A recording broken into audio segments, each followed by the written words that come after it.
நம்ம எல்லாரும் சாதாரணமாக பயன்படுத்துகிற ஒரு பொருள் பென்சில். அதில் நிறைய ஆச்சரியங்கள் புதஞ்சிருக்கு. அதை பற்றி இந்த வீடியோவில் பார்ப்போமா?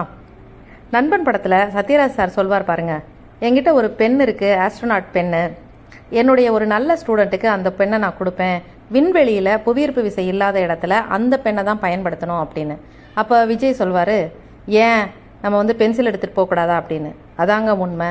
நாசா விஞ்ஞானிகள் இப்போவும் விண்வெளிக்கு போகும் பொழுது கண்டிப்பாக பென்சில் தான் எடுத்துகிட்டு போகிறாங்க.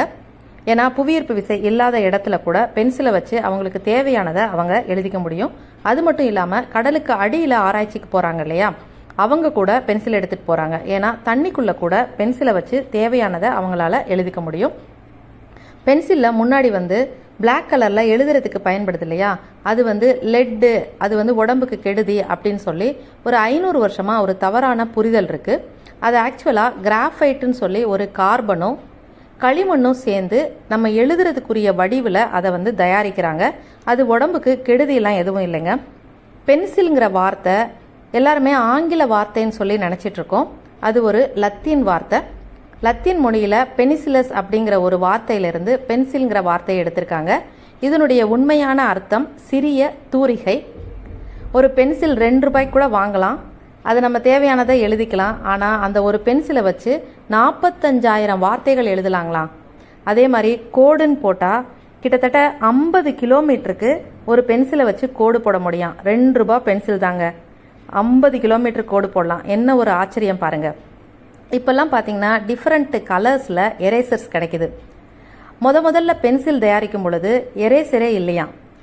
அப்போ அழிக்கிறதுக்கு என்ன பயன்படுத்தினாங்கன்னா, இந்த பிரெட்டு துகள்கள் இருக்கு இல்லையா, அதை வச்சு தான் அழிக்கிறதுக்கு பயன்படுத்துகிறாங்களாம். அதுக்கப்புறம் காலம் போக போக அழிக்கிறதுக்குன்னு சொல்லி எரேசருங்கிறத ஒன்றை ரெடி பண்ணியிருக்காங்க, கண்டுபிடிச்சிருக்காங்க. அதை இப்போ நம்ம எல்லாருமே எரேசர்ஸாக பயன்படுத்துகிறோம். நிறைய பேர் நான் பார்த்துருக்கேன், எல்லோ கலர் பென்சில் வாங்குவாங்க, அதுவும் பிங்க் கலரில் இருக்கிற எரேசர் இருக்கிற மாதிரி. அது ஏன்னு சொல்லி கேட்கும் பொழுது, அந்த காலத்தில் சைனாலேருந்து நல்ல தரமான பென்சிலாக இறக்குமதி பண்ணும் பொழுது அதுக்கு எல்லாத்துக்குமே எல்லோ கலர் பெயிண்ட் அடிச்சிருப்பாங்களாம். அது அப்படியே மனசில் ஒரு ஆழமான நம்பிக்கையாக பதிஞ்சிருச்சு. இப்போயும் பென்சில் வாங்கும் பொழுது எல்லோ கலர் பென்சில் வாங்குகிறோம். எல்லோ கலர் பென்சில் தான் நல்லது, மற்ற பென்சில்லாம் கெட்டது அப்படிலாம் ஒன்றும் இல்லைங்க. அமெரிக்காவில் நியூயார்க் நகரில் பார்த்தீங்கன்னா 75 அடி நீளமான பென்சிலை பார்வைக்கு வச்சுருக்காங்க. இது நம்ம மனுஷனுடைய ஆவரேஜ் ஹைட்டுன்னு பார்த்தீங்கன்னா 5 அடி.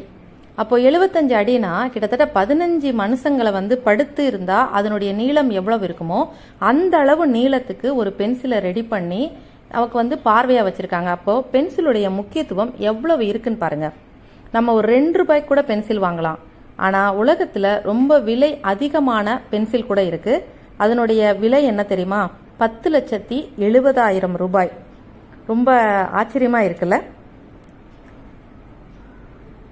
முட்டையிலேருந்து கோழி வந்ததா, கோழியிலேருந்து முட்டை வந்ததா, இதுக்கு நமக்கு விட தெரியாமல் இருக்கலாம். ஆனால் பென்சிலை முதல்ல கண்டுபிடிச்சாங்களா, பேனாவை முதல்ல கண்டுபிடிச்சாங்களா அப்படின்னா கண்டிப்பாக பென்சில் தாங்க கண்டுபிடிச்சாங்க. இப்போ நம்ம குழந்தைங்கள்லாம் பயன்படுத்துகிற பென்சிலில் நிறையா வேக்ஸு கெமிக்கல்ஸ்லாம் இருக்குது.